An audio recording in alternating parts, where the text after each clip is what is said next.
ஒரு பொருளை வந்து டிவியில விளம்பரம் பண்றவன் கூட பெண்களை வச்சு விளம்பரம் பண்ணாதான் பொருள் நல்லா விற்கும். ஒரே கம்பெனிக்காரே 2 சோப்பு தயார் பண்ணான். ஒரு சோப்பு லிரில்னு ஒரு சோப்பு, இன்னொன்னு லைபாய். லைபாய் சோப்பை எப்படி விளம்பரம் பண்ணான்னா ஆம்பளைய குளிக்கிற மாதிரி காமிச்சான். ஆரோக்கிய வாழ்விலேயே காப்பது லைபாய், லைபாய் இருக்குமிடம் ஆரோக்கியம் விடமே லைபாய். 4 ஆம்பளைய பாத்ரூம்ல குளிப்பேன். லிரில் சோப்பை எப்படி விளம்பரம் பண்ணான் தெரியுமா? ஒரு அருவியில ஒரு பெண் குளிக்கும்.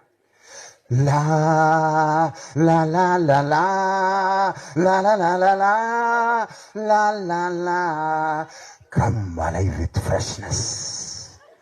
லிரில் அப்படின்ற ஒரு பொம்பளை பிள்ளை நுரையில இருந்து அப்படி வெளியே வரும். ஒரு நாளைக்கு 15 லட்சம் சோப்பு விற்கிது.